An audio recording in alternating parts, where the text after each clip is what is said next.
hppodcraft.com. From even the greatest of horrors, irony is seldom absent. That is the opening line of The Shunned House by H.P. Lovecraft. I'm Chad Pfeiffer, one of the shunned hosts of the H.P. Lovecraft Literary Podcast. I'm Chris Lackey. I don't believe I'm shunned in any way, and I don't really think you are either. That's true. Who was that reader we just heard? That is none other than Michael Holmes. Ah, glad to have him back. Yeah, he's back, and doing a great job. Yeah. That opening sentence, well, it's an interesting opening notion, and it's true. I agree. You know, I often say that horror and comedy are very similar in that they set up an expectation, and then they break that expectation in order to produce an emotional effect in the audience. Although people will frequently disagree about the exact definition of irony, usually after they've listened to an Alanis Morissette song on the radio. But in its rawest form, irony was basically when a situation or event turns out other than expected. Yeah, you know, it's very simple. It's not a complicated concept. And in Lovecraft, that frequently means, you know, I've investigated this horrible family. Turns out I'm part of the family. Or, you know, there's the painter and he's got the best imagination, but as it turns out, he's painting stuff from the real world. You know, these are the Lovecraftian ironies in this story. It's that he sets it up as a horror story. It's not scary in the slightest. I'm going to just jump in. I want to be upfront about this. This story, I think, is terrible. Yeah. It was so hard to read and so hard to reread. I liked the last kind of 2 parts of the story. That's when it finally got good and interesting. But man, oh man, this is a tough one. So let's... Yeah, if you have ADD, you're going to have some trouble with this. Oh my God. When reading this story, which happens occasionally with Lovecraft, I will have read 2 pages and not actually read the 2 pages. That my eyes are going over the words, but I'm thinking about something else. I'm so glad you say that out loud. The irony that Lovecraft is actually referring to is that Edgar Allan Poe used to walk the streets of Providence in the 1840s when he was wooing the poetess Sarah Whitman. This was after his wife had died, and he was going after a couple of different ladies. But Mrs. Whitman, for a while, was an object of his affection. Yeah. And on his way walking to her house, he used to pass this certain residence, the titular residence. I like saying titular, which he hints is this terrible, horrible place. And so it's ironic that the master of the macabre walked by it all the time and he didn't even notice it, we think. One interesting thing about it, too, is that by the Shunned House, there's a 18th century cemetery, the hillside churchyard of St. John's. And Lovecraft used to really go to the cemetery all the time. Like, it was one of his favorite places when he had people visit from out of town. He even took this woman there one night and told her ghost stories. Her name was Helen Sully. Really? Yeah. And eventually, Helen hooked up with Clark Ashton Smith. They were an item, even though she was married and they were having an affair. But anyway, for some reason, which isn't explained, Lovecraft takes her out into a cemetery at night, and he tells her a creepy story, and she gets so scared she runs out of the cemetery. Oh my God. That cemetery. Wow. Yeah. And then she wound up with Clark Ashton Smith. Eventually ended up hooking up with Clark Ashton Smith. Wow, I had no idea that kind of thing was going on. That's like a George Harrison and Eric Clapton kind of thing. That's great. This is a longer story for Lovecraft, actually. Oh, it's in 5 parts. Yeah, 5 chapters. The story was never published in Lovecraft's lifetime. He tried to get it published in Weird Tales, but the guy was like, forget it. It's lame. But W. Paul Cook from Recluse Press loved it, and he was going to publish it. And it was going to be Lovecraft's first published book. It got printed. All the pages got printed, but none of them ever got bound. So there was 150 sets of this printed book that just basically sat around and it never got made into a book. And those books ended up going to Arkham House in 1959. All those stacked up, those boxes of papers of printed things. And 50 copies of the unbound book were sold. And then the rest of them, the 100, because there was 150. By total, Arkham House? By Arkham House. And then the last 100 copies were bound by Arkham House, and then they were printed and stuff like that. So supposedly that is one of the rarest, like, Lovecraft That's pretty cool. things out there. So there's like 100 bound copies and 50 unbound copies supposedly floating around out there somewhere, if they still exist. Speaking of things which still exist, the Shunned House still exists. It does. Out there in Providence.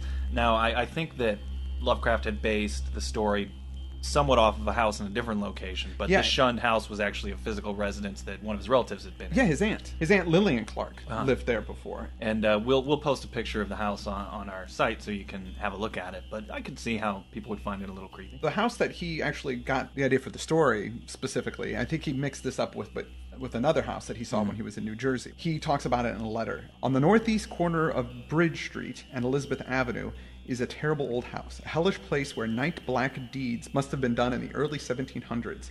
So he was impressed by the house in New Jersey. Yeah. But he used the house he was more familiar with. Right. In Providence, which I'm sure the people who live in that house now are very happy that it's called the Shunned House. And weirdos like us are probably standing around outside all the Taking time. pictures and stuff, yeah. Once he introduced this weird irony that Poe passed it all the time and never remarked on it, he goes in to describe the house, and just the important detail is that it's a 2-story kind of farmhouse that's been around for a long time, and at some point there was a widening of the street that it's on, which exposed its foundation on one side, so that the cellar of the house now has a door and some windows that go out to the street. What I heard in my youth about the Shunned House was merely that people died there in alarmingly great numbers. It was plainly unhealthy, perhaps because of the dampness and fungus growth in the cellar, the general sickish smell, the drafts of the hallways, or the quality of the well and pump water. Only the notebooks of my antiquarian uncle, Dr. Elihu Whipple, revealed to me at length the darker, vaguer surmises which formed an undercurrent of folklore among old-time servants and humble folk. Surmises which never traveled far, and which were largely forgotten when Providence grew to be a metropolis with a shifting modern population. The general fact is that the house was never regarded by the solid part of the community as in any real sense haunted. There were no widespread tales of rattling chains, cold currents of air, extinguished lights, or faces at the window. Extremists sometimes said the house was unlucky, but that is as far as even they went. Dr. Elihu Whipple, hopefully I'm pronouncing that right. Yeah, hopefully Elihu is the way. Elihu Whipple seems to be obviously based off of his grandfather, who was Whipple Phillips. But also, Lovecraft had 2 uncle-in-laws, the guys that married his aunts, Dr. Franklin Chase Clark and Edward Francis Gamwell. So Dr. Clark was actually a doctor, not unlike this character, Dr. who is the Dr. Whipple, who is a doctor. So it seems to be an amalgam of kind of his father figures. The house isn't traditionally haunted by ghosts, but what Lovecraft points out is that the people who live there, whatever malady they might be susceptible to, it gets really accelerated. The house eventually became very difficult to rent, and it's been vacant for the last 60 years as of the time of this writing. When our protagonist was a kid, he and his buddies used to get in there and dare each other to climb around in the attic, but it was the cellar that really freaked them out, and seems to freak most people out. It smelled really bad. There was mold and white fungus growth everywhere. Toadstools and Indian pipes, which are just kind of like leafless herbs. So they're like kind of like big whitish cylinders. Oh, that's what that is? I'm doing like a hand motion. You're making a really... Which looks sort of profane, but it's it's one of those. In particular, this deposit of mold on the floor of the cellar, which is inconsistent in shape, but it sometimes looks like a doubled-up human figure. Once when the protagonist was looking at it when he was a kid, he saw this thin, yellowish kind of exhalation rising from it toward the fireplace. Yeah. And later his uncle told him, well, this is somewhat related to old tales about the house. So that's the information you get in the first chapter. I have to admit that already, though, I thought, well, people are probably dying because of the toxic mold in the basement. Yeah, that's exactly what I was thinking when I was reading it. I'm like, it's toxic mold. It's making them sick. Right. Or some kind of carbon monoxide poisoning. I thought the exact same thing, too. Yeah. So anyway, we're into the second chapter, where we really introduce the protagonist's uncle, Dr. Whipple. We learn that he's this older guy. He's got a ton of notes about the Shunned House, but he never shared them with his nephew while the nephew was young, because, he obviously didn't want to freak him out. Right. He describes Dr. Whipple's account of the house's history as long-winded, statistical, and drearily genealogical, which is exactly how I felt about this chapter of the story. Yeah. Like, what was up with that? When I read that, I was like, wait, Lovecraft's calling it out, and then he does it. I know, I thought he was calling it out as a way to say, but I'm not going to get into that business. Here's the highlights. And then he gets in that business. Now, right here in the opening of the second chapter, Lovecraft previews for the reader that he and his uncle will eventually go into this house. Yeah. And that he's the only one that comes out of it. Mm-hmm. So we know that his uncle is going to die or disappear. Again, tipping his hand. Yeah, and also solidifying the lesson of Lovecraft, which is don't do research and don't study. But here are the basics of the house. It was built by William Harris, who came with his wife, Roby, Dexter, and a mess of kids. He's a sailor. He's a master of a brig. And that gets him a good enough salary to build the house. And I believe that William Harris is actually a real person. Yes. Almost immediately, a couple of the kids die upon moving into this house of some infantile fever or wasting away, as do a couple of the servants. William Harris himself dies shortly after, although not because of the house. He says it's because of the climate in Martinique, where he has to travel all the time. Right. Well, which is not true, because the real William Harris, when he died, he was kidnapped by pirates and ransomed, which is a much more What? interesting. Why didn't they use that? I don't know. Oh man. He was ransomed by pirates, and then they paid the money, and then he died on his way back on the ship because I guess the pirates didn't take good care enough. He got sick and he died. So like, what? Why? What? Why would you avoid having a pirate in a story if you could have a pirate? I know. Oh well. When his wife Roby's firstborn dies a couple of years after William's death, she kind of goes nuts and she gets confined to the upper part of the house, all Jane Eyre style. Now her older sister Mercy, who's an old maid, shows up. Well, she's not old maid. She never got married. Yeah. So she shows up to come in and watch over the surviving son. And of course, her health takes on a decline, although it happens very slowly. Another servant dies, another takes off, and so she hires some other folks. One is a woman named Anne White from a town over. It was Anne White who first gave definite shape to this sinister idle talk. Mercy should have known better than to hire anyone from the Nooseneck Hill country, for that remote bit of backwoods was then, as now, a seat of the most uncomfortable superstitions. As lately as 1892, an Exeter community exhumed a dead body and ceremoniously burnt its heart in order to prevent certain alleged visitations injurious to the public health and peace. And one may imagine the point of view of the same section in 1768. This little bit here that Lovecraft brings up actually happened. That's pretty cool. Yeah, that's really cool. They dug up this body in 1892, and for some reason thought that it had was cursed or was some supernatural thing with it, and they freaking killed the guy. In 1892. That's really recent. Yeah. Wow. Okay. Well, that's some good Dracula stuff. And that's cool history, but for some reason, Lovecraft, for me, totally dropped the ball on this, man. It's not good writing. Now, Anne is starting to annoy everybody, so because she talks too much, this superstitious garbage, so they get rid of her, bring in another servant. That servant, I mean, you can see the pattern here. These servants are like red shirts from Star Trek. They just keep coming in and dying. Or going insane. Yeah. The son, William, is thankfully spending time away from the house with his cousin, and his mother is only getting worse. The really odd thing about his mom up there in the top of the house is that she's starting to scream in French all the time. But she doesn't know French. Even though she doesn't know French. Yeah. And talking about some staring thing that bites and chews on her. There's some neat stuff going on. And that's here. cool. And that was the first point in the story where I was like, okay, it's not toxic fungus. It's not toxic mold. Yeah, because usually toxic mold doesn't, endow you with the ability to speak French. No. So eventually she dies. Her son William makes it off to the Revolutionary War, which is like the only time in history where going off to war was a good thing, right. for the kid. Yeah. And then in the subsequent passages, there's lots of history about things that were going on then. William comes back from the war. He decides not to live in the house, since Mercy and the remaining servant have passed away. He decides to move somewhere else. But unfortunately, he gets the yellow fever, and he and his wife die.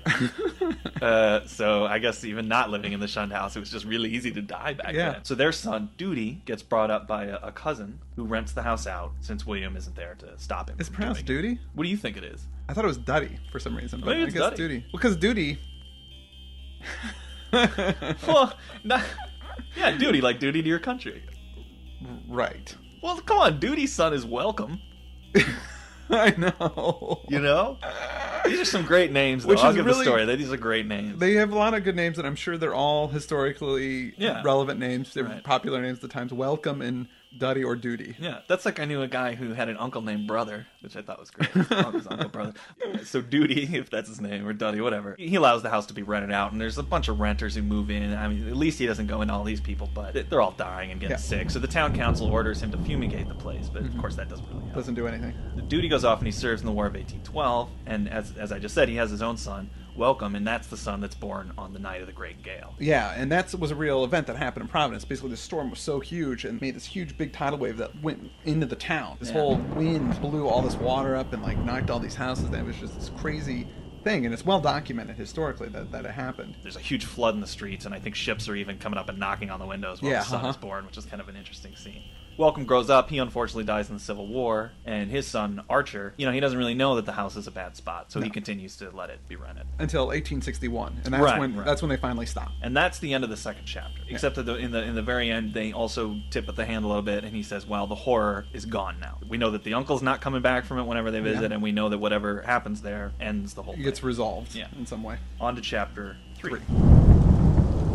So in chapter 3, the protagonist talks about how affected he was by all this research. He gives some fun details that the servant, Anne White, the superstitious one, she had a theory that there were vampires in the house. Yeah. Which is probably the first time Lovecraft has directly hinted that a vampire is responsible. Yeah.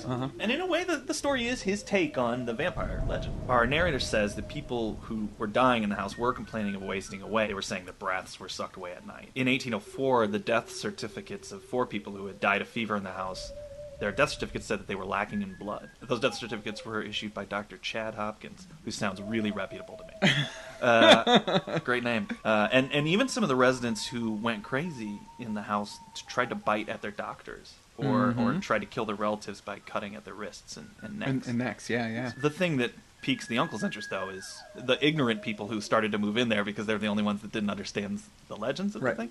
They started babbling in French when they lived in the which there's no way they could have known because they were ignorant immigrant fools. Oh. Now, our protagonist takes his uncle's research about the house, because once the uncle found out about the French stuff, he's like, I don't know all about this place. Our protagonist reads it all, and then he goes to the family, the surviving members of the family, and gets it confirmed. But he's having a hard time getting even more than just rumors about where that French language stuff is coming from. So he keeps digging, and eventually he discovers that the plot of ground on which the house is built was once owned by some French immigrants in the late 1600s. Yeah, before the Harrises move in or built their house. Before they built the house there. Yeah. In fact, this he discovers this French family had a house there, and that plot that the house was built on was probably their family graveyard. Right.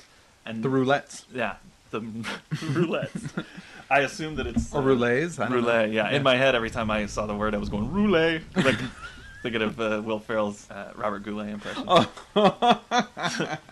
Roulet. Etienne Roulet is the patron of this family. Etienne and his family, they were Huguenots. The Huguenots were the French middle-class Protestants. And when Henry IV was in control, he wanted the French Protestants to kind of have some power. So he made this the Edict of Nantes. They were given like property and land, and they actually, became powerful, so to speak. Gotcha. And then in 1685, when Louis XIV got in there, he said, you know what? I don't like you Protestants. Out of here.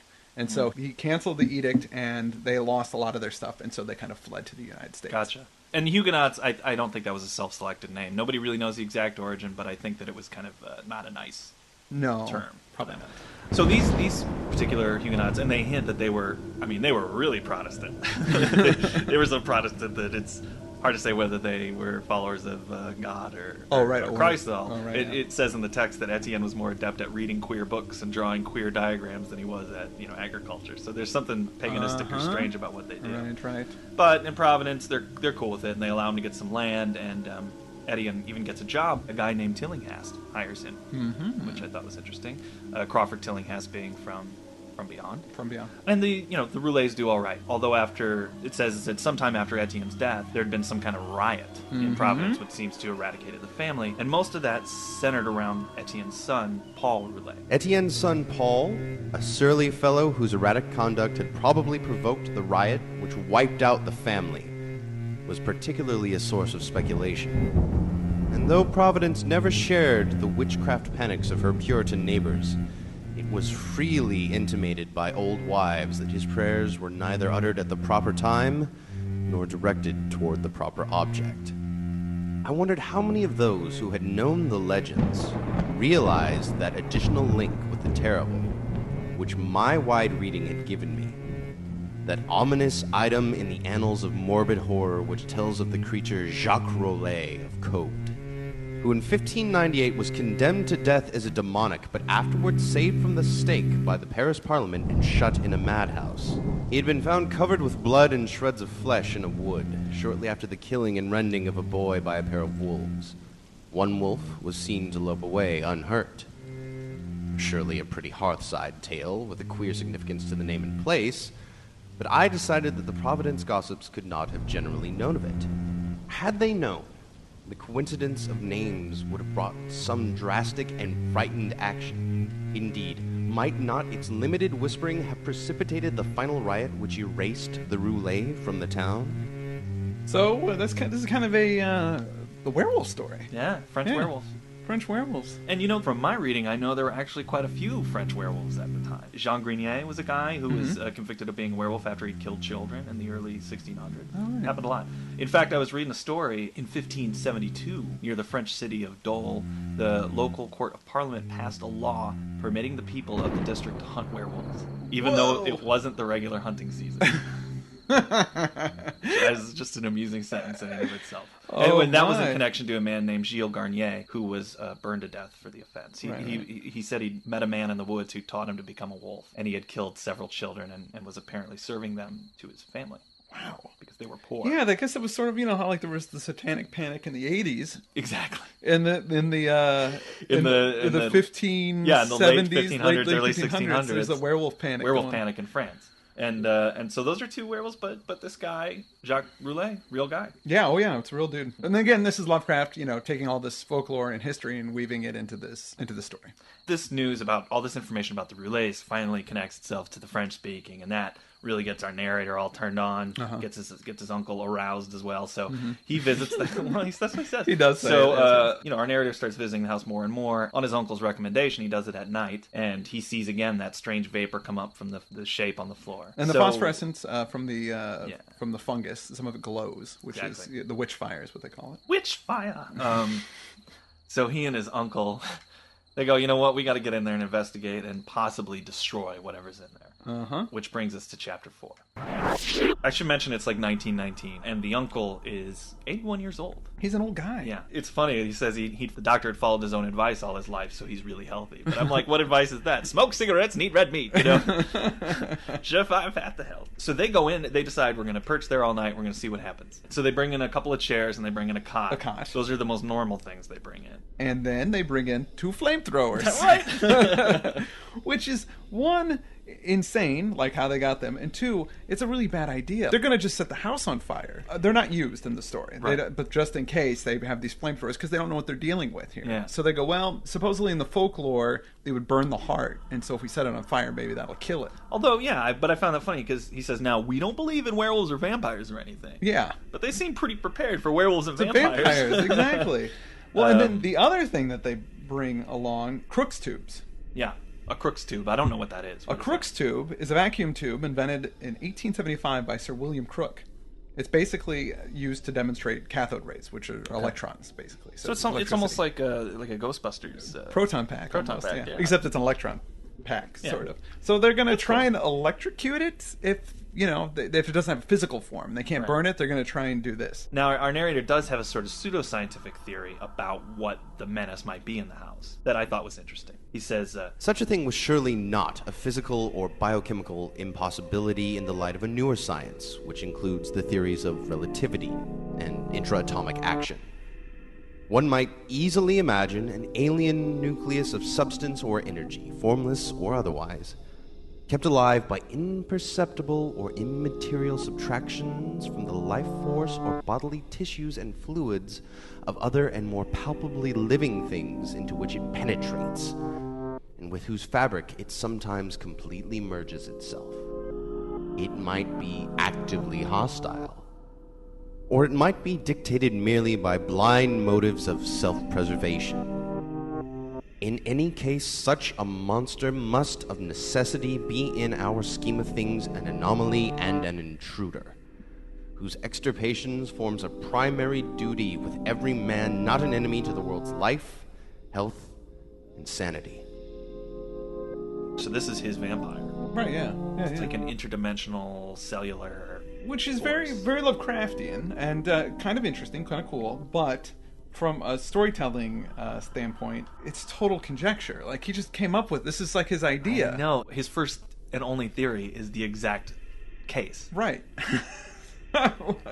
All he's done is some historical research. There's no empirical evidence to support any of this stuff. Like, he just goes, well, I read some stuff that Einstein was doing, and you know what makes me think it's this. Yeah, then that's exactly what it is. So crazy.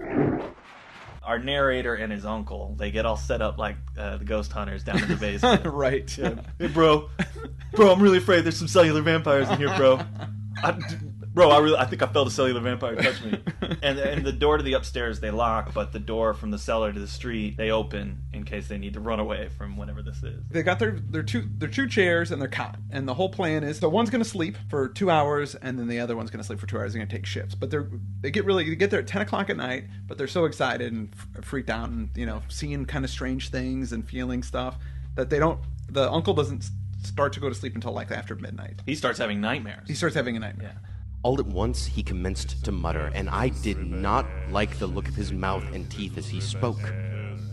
The words were at first indistinguishable, and then, with a tremendous start, I recognized something about them, which filled me with icy fear till I recalled the breadth of my uncle's education and the interminable translations he had made from anthropological and antiquarian articles in the Revue des Deux Mondes, where the venerable Elihu Whipple was muttering in French. And the few phrases I could distinguish seemed connected with the darkest myths he had ever adapted from the famous Paris magazine.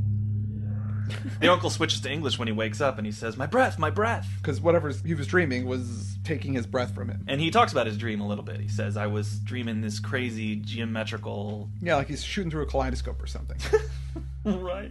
And then eventually he also dreamed of laying in an open pit with a bunch of three-corner hatted colonials looking down on him. Exactly. So the uncle has that terrible nightmare and he goes, "Yeah, I think I'm going to stay up for a while."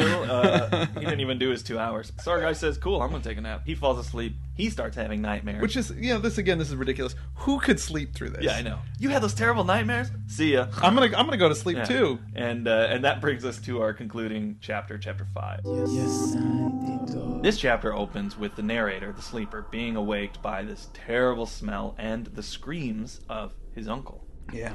The sight was worse than I had dreaded. There are horrors beyond horrors, and this was one of those nuclei of all dreamable hideousness which the cosmos saves to blast an accursed and unhappy few.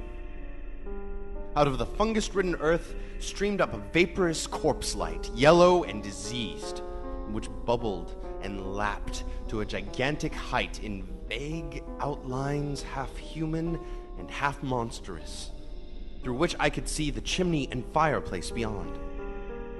It was all eyes, wolfish and mocking, and the rugose insect-like head dissolved at the top to a thin stream of mist which curled putridly about and finally vanished up the chimney. I say that I saw this thing, but it is only in conscious retrospection that I ever definitely traced its damnable approach to form. At the time, it was to me only a seething, dimly phosphorescent cloud of fungus loathsomeness, enveloping and dissolving to an abhorrent plasticity the one object to which all my attention was focused. That object was my uncle, the venerable Elihu Whipple, who with blackening and decaying features leered and gibbered at me, and reached out dripping claws to rend me in the fury which this horror had brought. Oh man, ghastly. Yeah, bad news. That's some pretty nasty stuff. And he was going to use the flamethrower on him, but then he thought, my uncle's in there. It's my uncle. Yeah, so he whips out the crook tube or whatever it's called. He shoots that at him, but it doesn't do anything. Totally ineffectual. Totally useless. The monstrosity continues on, and in it he begins to see all the faces of the people who died over time. Right, yeah, he notices people from different paintings. He sees faces of some of the servants who died. He just realizes that everybody that's been killed or consumed by this thing has somehow been incorporated. Right, and then eventually it comes around to his uncle's face, which in a moment he feels is almost saying farewell to him. Right. He certainly says farewell, and he just beats it out of there and runs away. He splits. And from what I can tell, he just kind of wanders around Providence all night until dawn. But the last thing, before he splits, the body, melts. Yeah. The body melts and seeps into the ground. Right. And that's enough for him. He gets out of there. And when he comes back in the dawn, Uncle completely gone.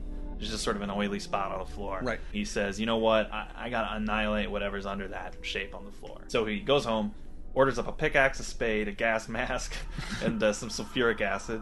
And, he says, bring it over to that house the next day, and he shows up ready to party. Yeah. When he goes the next morning to attack this thing, he basically gets the pickaxe and he starts making this giant hole or pit. It's like 6 by 6. Yeah, around where that shape was on the floor, and he arranges all the carboys around the hole so that something pops up, he can just start dumping He can just throw acid on it, So he's got that all set up. He starts digging, and then... Suddenly, my spade struck something softer than earth. I shuddered, and made a motion as if to climb out of the hole, which was now deep as my neck. Then courage returned, and I scraped away more dirt in the light of the electric torch I had provided. The surface I had uncovered was fishy and glassy, a kind of semi-putrid congealed jelly with suggestions of translucency. I scraped further, and saw that it had form. There was a rift where a part of the substance was folded over. The exposed area was huge and roughly cylindrical, like a mammoth, soft, blue-white stovepipe doubled in two, its largest part some 2 feet in diameter. Still more I scraped.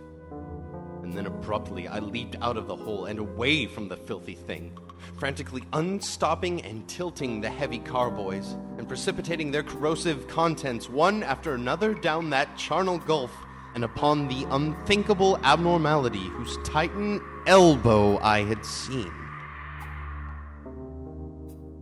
Whoa. Now, basically, he sees a huge elbow. I was surprised it was big. Yeah, it's gigantic. It's like it was like 2 feet thick. Just the elbow of it was. So it's been growing or something. Yeah. Like, all of these people that it's been eating. It's been eating, yeah. And this sort of makes me think of Under the Pyramids a little bit, where it's like you get a hint of this thing. Yep, you just see the elbow. Yeah. Like, that's enough for me. And he pours the acid in and starts dissolving it. Of course, he faints.